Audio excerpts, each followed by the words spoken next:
Bonsoir Mourad Boudjelal. Bonsoir. Vous êtes le président du club de rugby de Toulon. Ouais, Vous êtes très connu. il paraît. Vous êtes apprécié. Vous êtes un peu décrié. Mm. Vous êtes un personnage qui sort de l'ordinaire. Et quand je regarde votre livre, il y a quelque chose qui m'a un petit peu ému. Un président devrait dire ça plus souvent. Ça veut dire quoi en fait? Mais Qu'est-ce ça, que vous voulez dire? ça veut dire Que de temps en temps, il faut la fermer? c'est pas ça, c'est que souvent dans le discours des gens, on a un discours édulcoré, c'est-à-dire qu'on dit grosso modo il fait chaud en été, il fait froid en hiver, et la pluie ça mouille, et le feu ça brûle. Et bon, voilà, je trouve que c'est un peu stupide d'avoir ce genre de discours parce que la plupart des gens dans le sport notamment qu'on interviewe ne disent pas ce qu'ils voient, ne disent pas ce qu'ils pensent. Alors soit par stratégie, des fois parce que c'est pas bien, soit par opportunisme, parce que ça peut être un frein à un projet de carrière, à une ascension, parce qu'on a très bien compris que pour accéder des fois à des responsabilités, il faut être consensuel. Et que donc il faut surtout ne pas être compétent, mais plutôt ne pas déranger. Oui, alors Donc justement. le discours est préparé pour tout ça en Alors général. justement, vous acceptez le fait que vous êtes un président de club de rugby du top 14 qui sort de l'ordinaire. Vous n'êtes pas du tout dans le moule depuis que vous êtes arrivé. Ouais, mais Vous t'imagines, le savez, vous le non, savez. Mais attendez, moi je trouve ça formidable. oui, Moi je mais trouve ça formidable. Je et- trouve ça très bien. Enfin, des gens qui sortent de l'ordinaire dans le sport. Enfin. de toute façon, ils ne sont pas tous dans le moule. Tous. Je pense qu'on est tous différents. Mais s'ils sont dans le moule, c'est-à-dire qu'ils jouent un jeu. Mais bien sûr. C'est qu'ils jouent un jeu pour être dans le moule, ils retiennent leurs Mais vous propos. le savez bien qu'il joue un jeu. Eh Aussitôt oui. qu'il y a quelqu'un qui sort de l'ordinaire comme vous dérangez involontairement ou volontairement. Vous les agacez. Enfin, moi, je dis ce que je pense. Vous les c'est tout. énervez. Je Vous dis ce les que je pense. énervez. Je dis ce que je pense, que je vois, et je ne m'interdis rien, quoi. Voilà. Et comme on dit dans le Sud, empêche-moi. Et voilà. Et quand vous écrivez un livre, il a du succès parce que vous racontez des choses qui sortent de l'ordinaire aussi. Oui, puis qui se sont passés, quoi. Exactement. Oui. C'est du vrai.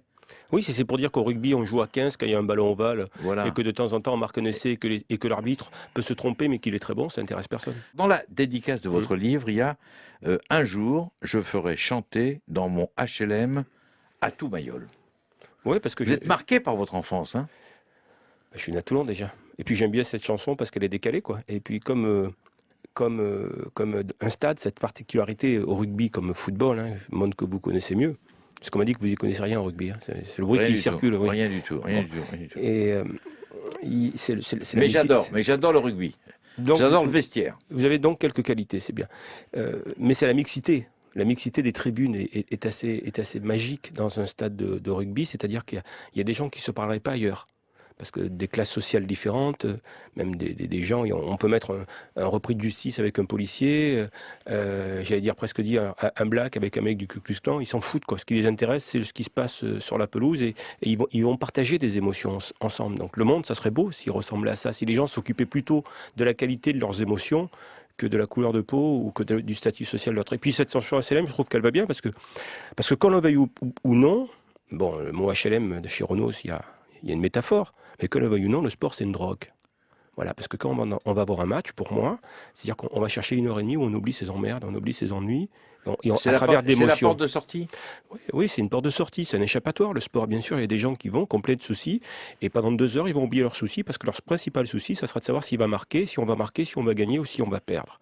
Et le fait de gagner va leur donner des joies qui vont au-delà de leurs soucis, ou le fait de perdre va leur donner une peine qui va au-delà de leurs soucis, alors que c'est totalement stupide. Mais voilà, c'est pour ça que le sport, c'est une drogue, mais une bonne drogue. Quand je regarde votre livre, quand je lis certains extraits, vous étiez un homme d'affaires très riche. Ça se passait très bien. Vous étiez tranquille. Vous aviez J'étais une tranquille, j'étais société. peinard, assis sur mon comptoir. Hein. Voilà, mais oui, c'est la vérité pourtant. Et vous avez décidé de tout revendre. Vous avez décidé d'investir votre argent perso dans le rugby. Pourquoi? Parce que je dois être un Parce peu que c'est... gaga. Non, mais là, c'est la passion d'en parler. Parce que vous savez, Vous pouvez avoir une vie tranquille, Ouais, sereine, sans histoire, et finalement, vous remettez tout en cause. Vous remettez en cause. quand on est en vie, quand on a la conscience dans la vie, il y a quelque chose qui est insupportable, c'est de se dire que c'est vieillir. Mais vieillir dans le sens, c'est pas l'âge qui est embêtant. Vieillir, ça veut dire qu'on découvre plus d'émotions, parce qu'on a connu beaucoup de choses. Et le rugby m'a apporté à un moment donné une forme de fraîcheur, parce que je me suis dit, il y a plein d'émotions nouvelles à découvrir dans le rugby, des choses que je ne connais pas, Ça des veut joies dire que je ne connais ça pas. veut dire que dans votre boulot, vous avez fait le tour. J'avais fait le tour. Et donc, ce qui m'intéressait, c'était d'aller chercher ces émotions nouvelles. Comme quand vous êtes gamin, toutes les premières fois, Il y en a que je ne vous demanderai pas parce que c'est un peu intime, mais c'est quand même important les premières fois. C'est des moments où on découvre des émotions qu'on ne connaissait pas. C'est le plus important. Et là, là, on est jeune. Et voilà, en fait, je pense que c'était une quête d'éternelle jeunesse, quoi. Voilà, avant de devenir un vieux con dans le rugby, ce qui est en train de se passer en ce moment. Mais pourquoi vous C'est dites d'abord ça? un jeune con, quoi. Mais parce qu'aujourd'hui, j'ai à peu près tout connu, donc c'est plus dur. Donc je me donne de nouveaux challenges. C'est pour ça que je veux faire une équipe qu'avec des Français. Enfin, j'essaie de me donner des handicaps, parce qu'on a tout gagné et que les émotions ce ne seront plus jamais les mêmes. Je veux dire, le premier titre, c'est une joie qui vous traverse, c'est quelque chose, mais c'est pas comme le second, c'est pas aussi fort. C'est pas vrai. C'est une joie.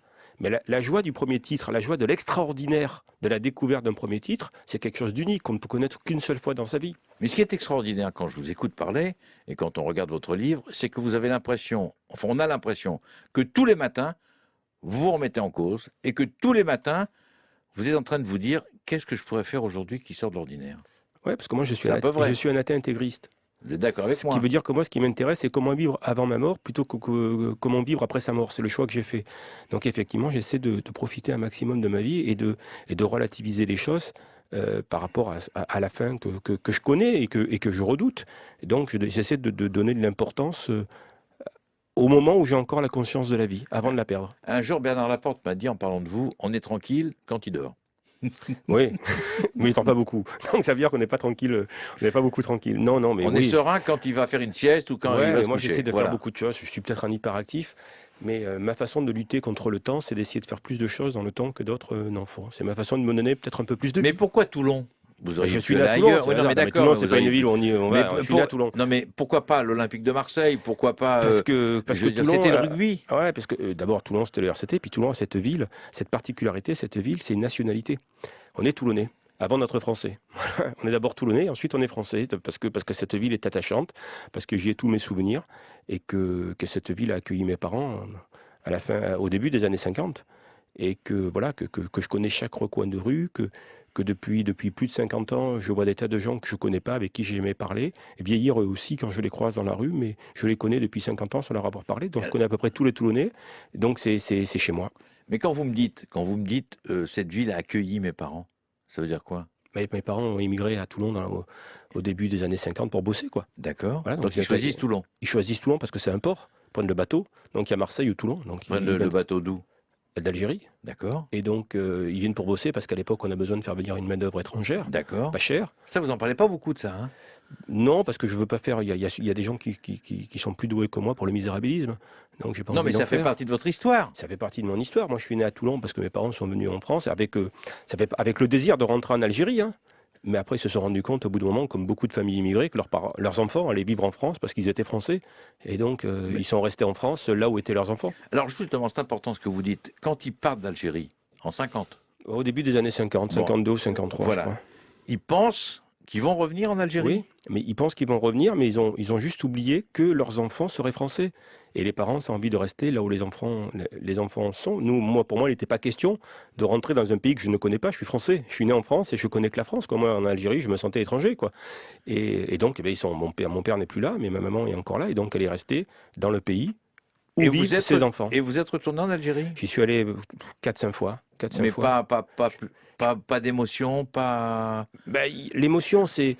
Il y a des odeurs, il y a des images auxquelles vous n'êtes pas insensible. Je veux dire, c'est sûr que quand j'entends de la musique, quand j'entends du rail, il y a une émotion qui n'est pas la même peut-être que quelqu'un d'autre. C'est vrai qu'il y a des plats, il y a une façon de parler, il y a un humour auquel je suis sûrement un peu plus sensible que d'autres. Mais pour tout vous dire, je préfère aller dans les Caraïbes. Vous avez parlé de Toulon, vous avez parlé de votre vie en tant que président d'un club de rugby. Moi, je voudrais savoir comment vous êtes tombé dans la grande bassine du sport. Je ne parle pas systématiquement du rugby, mais il y a eu un détonateur à un moment, c'est-à-dire il y a forcément votre père, ou votre mère, ou un oncle, ou une tante qui vous a emmené dans un stade. Il y a eu une finale... On n'est pas passionné par hasard. Non, il y a eu une finale de Toulon en 71 que j'ai regardé à la télé avec mon papa. Et c'était magique de voir Toulon à la télé, parce qu'à l'époque, il n'y avait pas Canal, tout ça. C'était l'époque où on se levait pour changer de chaîne. Et si vous n'avez pas connu ça, vous êtes trop jeune, vous. Et donc, j'ai suivi le RCT derrière parce que j'avais vu Toulon à la télé. Et puis, bon, je les ai suivis. Et puis j'ai compris l'importance qu'avait ce club. Et à l'époque, il y avait un président sympa qui ne faisait pas payer aux enfants. Donc, je rentrais gratuitement. Et voilà, et j'ai appris à m'identifier à ce club Ensuite, il y a eu les années 95 qui ont été un peu compliquées pour la ville, où le Front National a pris la ville. Et c'était particulier, c'est-à-dire que les gens se parlaient plus trop. Il y avait des endroits où on allait, d'autres où on n'allait Vous l'avez plus. ressenti, ça? Oui, il y avait des endroits qu'on boycottait. Enfin, il y avait un malaise dans la ville. Et puis le RCT est descendu en Pro D2, donc c'était un emblème de la ville. Puis ensuite, en 2002, moi j'avais réussi dans les affaires. Hein. En 2002, Hubert Falco a pris la ville pour la redresser, mais je sentais quand même que la ville n'était pas apaisée. Et moi, je suis devenu partenaire du RCT, mais comme ça. Mais je pensais qu'on était partenaire pour un club. Sponsor, mais je voulais rien en échange. Pour moi, mon identité toulonnaise, c'était d'aider le RCT. Et je suis allé à un match qui était la montée en top 14. Et ce soir-là, j'ai vu Toulon se réconcilier autour de cette victoire et de cette montée en top 14. Je me suis dit, c'est la puissance du sport. Ce que n'a pas pu faire la politique, le RCT ce soir vient de réconcilier la ville. Je voyais des gens qui se parlaient plus, s'embrasser. Il avait créé une véritable joie. Et lorsque le RCT a été dans la difficulté, parce que l'année suivante, on a perdu 23 matchs sur 26, on m'a proposé de reprendre le club, enfin pas en premier, il y en a qu'on refusait avant. Je me suis souvenu de ça. Voilà.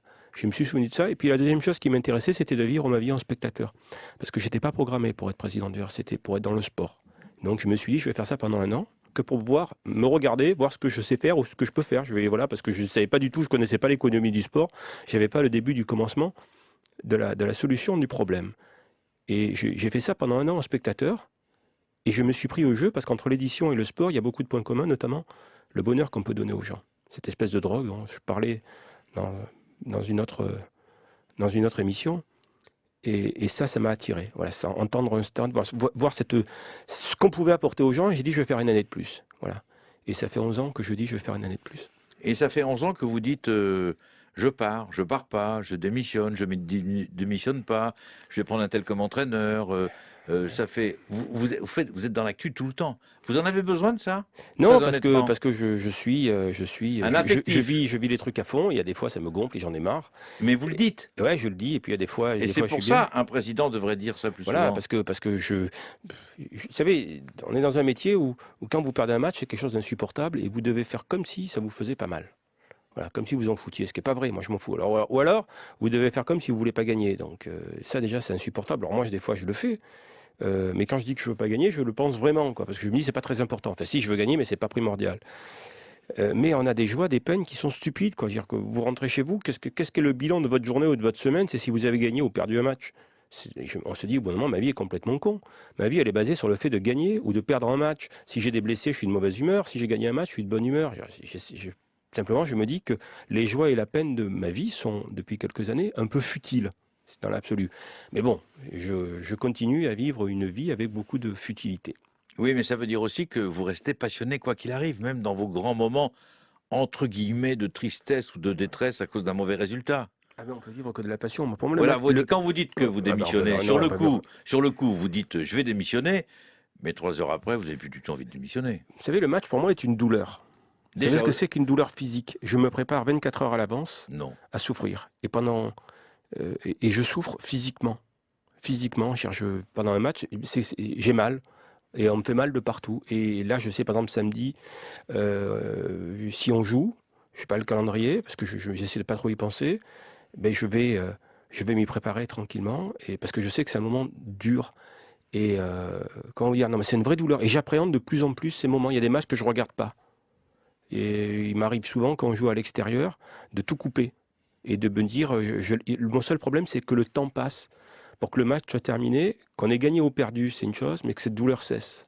Invité de Stade Bleu en ce dimanche soir, Mourad Boudjelal, le patron du club de Toulon de rugby, personnage que vous connaissez. Il a écrit ce livre passionnant avec Arnaud Ramsey. Il raconte sa vie, il raconte un petit peu ses souvenirs, ses anecdotes, ses coups de gueule, sa passion, etc., etc. Mais ce qui m'interpelle aussi quand je vous ai en face de moi, Mourad Boudjelal, c'est que vous prenez aussi des entraîneurs qui sortent de l'ordinaire comme vous. C'est-à-dire que moi, je pense à Bernard Laporte, bien sûr, et là, je pense à une merveilleuse idée que vous avez eue, Fabien Galtier, qui va être l'entraîneur de Toulon la saison prochaine. Moi, je voudrais savoir comment vous avez eu l'idée, comment vous l'avez approché, parce que c'est quelqu'un d'attachant, c'est quelqu'un que je connais bien, et c'est quelqu'un de touchant. Et il n'est pas simple à gérer. Pas simple à gérer, je vous dirai dans quelques années, si je ne l'ai pas viré. Je crois pas. Ben, c'est quelqu'un qui sort de... Moi, les gens ordinaires m'emmerdent, quoi. Je veux dire, Oui, c'est pour ça que je vous en parle. et il n'est pas ordinaire. Voilà, c'est quelqu'un qui est dénoté dans le milieu du rugby. Voilà. Moi, je pars du principe il y a des sportifs qui pratiquent un sport. Et il y en a qui pratiquent un art. Et lui, j'ai plus l'impression que ce soit un art qu'un sport. Voilà, il n'y en a pas beaucoup. Par exemple, Johnny Wilkinson, le rugby pour lui n'était pas un sport, c'était un art. Il jouait comme un peintre pouvait peindre, enfin il pratiquait un art. Et Fabien, c'est pareil pour moi. Voilà, Bernard, c'est ça aussi. Peu de gens le voient, mais Bernard, c'est un artiste. Lorsqu'il est dans le rugby, lorsqu'il est dans la préparation d'un match, c'est plus un artiste qu'un entraîneur de rugby. Voilà. Et donc les artistes, déjà de par mon premier métier, m'intéressent plus que les simples sportifs. Et il n'y en a pas beaucoup dans le rugby d'entraîneurs qui ont cette dimension-là. Et je crois que Fabien l'a. Très honnêtement, dans une autre vie. Heureusement que j'ai dit ça après de l'avoir fait signer parce qu'ils m'auraient demandé plus cher. Oui. Non, mais je veux dire, Fabien Galtier est quelqu'un de très attachant de toute façon, Ouais. et je trouve personnellement, même si je qui ne suis n'est pas... pas monoculture aussi, ce qui est important. Et même, vous avez raison, je Ouais. ne suis pas spécialiste de rugby, sauf que j'aime beaucoup Fabien Galtier. Voilà. Donc c'est certainement l'un des points communs que nous avons. Alors maintenant, je voudrais vous poser une question qu'on pose à tous nos invités depuis 7 ans. Dans une autre vie, je ne parle pas de votre métier dans l'édition, je ne parle pas de votre métier, entre guillemets, de rugbyman. Qu'est-ce que vous auriez aimé faire Dans une autre vie. dans une autre vie? Ah ben, ce que je voulais faire déjà, je voulais faire Miss France, mais c'est très compliqué au niveau des séances photos parce que je trouve ça fatigant. Mais c'était mon premier but, c'était de devenir Miss France, quoi. Voilà. Donc peut-être dans une autre vie, je serais Miss France. Et pourquoi? Mais parce que c'est bien, je trouve Miss France comme métier, c'est sympa. Voilà. Et puis il paraît que c'est pas trop mal payé, on voyage. Et pendant 1 an, on passe tous les jours à la télé et on dit que des choses intelligentes. C'était votre passion? Mais non. Non, Je non, sais non, bien, mais je sais bien. dans une autre vie. Non, mais dans une autre vie, soyons sérieux, dans une autre vie. Ah ben si j'avais... Chirurgien, je veux Non, dire, non, pilote d'avion. métier idéal, je veux dans une dire, autre vie, j'aurais aimé être Spider-Man. C'est sympa de voler de toit en toit avec des toiles d'araignée Non, mais et sauver le monde. Non, mais je suis sérieux. Attendez, sauver la planète, sauver la planète en volant de toit Dans en une toit, c'est autre pas mal. vie, Ben dans ouais, mais une autre je vie. vous dis ce que j'aurais aimé être dans une autre vie, Spider-Man. C'est-à-dire sauver tout le monde. Sauver la planète. Être avec- Zorro, et être voilà, Zorro. et sauter de toit en toit. Être et, Manix, être Manix. et chaque fois qu'on saute d'un toit à l'autre, crier Géronimo. Et puis avoir les filles qui vous regardent et tout. Ça aurait été une vie pas mal d'être Alors, Spider-Man. justement, puisqu'on parle de ces souvenirs, quelles ont été vos premières idoles? Vous en Mohamed souvenez? Ali. Bien Mohamed sûr. Ali. Bah, j'ai une seule idole, c'est Vous n'en avez Mohamed Ali. qu'une. Bah, je veux dire, c'est le dieu absolu, Mohamed Ali. Gamin, vous aviez déjà les On parlait photos, tout à l'heure les matchs. de sportifs qui pratiquent un art. Je pense que Ah ouais. Mohamed Ali boxait, c'était un artiste. Il Ça pratiquait veut un dire art. que vous La êtes... boxe, c'était un art chez Mohamed Ali. Ça veut dire que vous aimez la boxe. J'aimais la boxe à une époque, je n'aime plus trop aujourd'hui, où on avait des boxeurs noirs américains qui sortaient du Bronx. Benny Il y avait- Briscoe.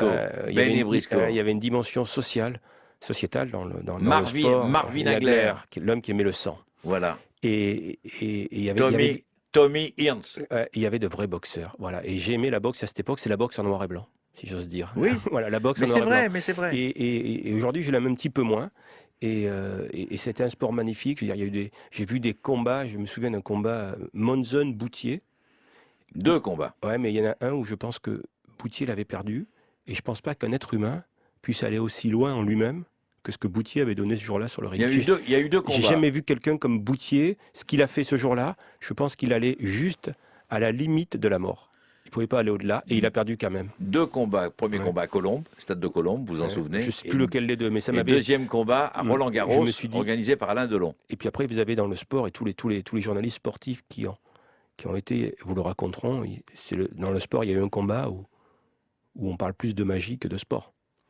Le combat de Ali Foreman, qui est célèbre. À Kinshasa. À Kinshasa, je veux dire, tous ceux qui ont assisté à ce combat vous diront qu'il y avait une lumière dans ce match qu'ils n'ont jamais retrouvé. Il se passait quelque chose de spécial.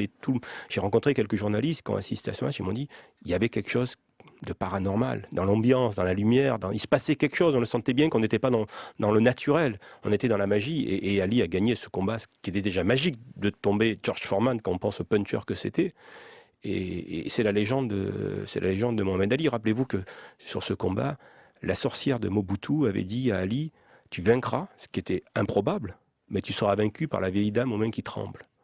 Et la vieille dame aux mains qui tremblent, c'est Parkinson. Et quand on pense au nombre de coups qu'il a pris pendant 5 rounds dans ce combat, parce qu'humiliation, ce combat a toutes les réponses à la vie. La première, c'est ne donne pas des coups quand tu dois en prendre. Tu dois d'abord les recevoir. C'est ce qu'il a fait, Ali. Avec l'humilité, boxeur qui boxait garde-place parce qu'il avait un jeu de jambes extraordinaire qui l'empêchait d'être touché. La première chose qu'il a fait, c'est qu'il s'est protégé le visage. C'est ce qu'il y avait de plus humiliant pour lui, face à Foreman, parce Non, qu'il mais savait qu'il allait prendre des coups. je vous coupe là. Vous connaissez mieux la boxe que le rugby, hein, je vous le dis Non, tout mais de je connais suite, ce hein. combat, je connais Mohamed Ali.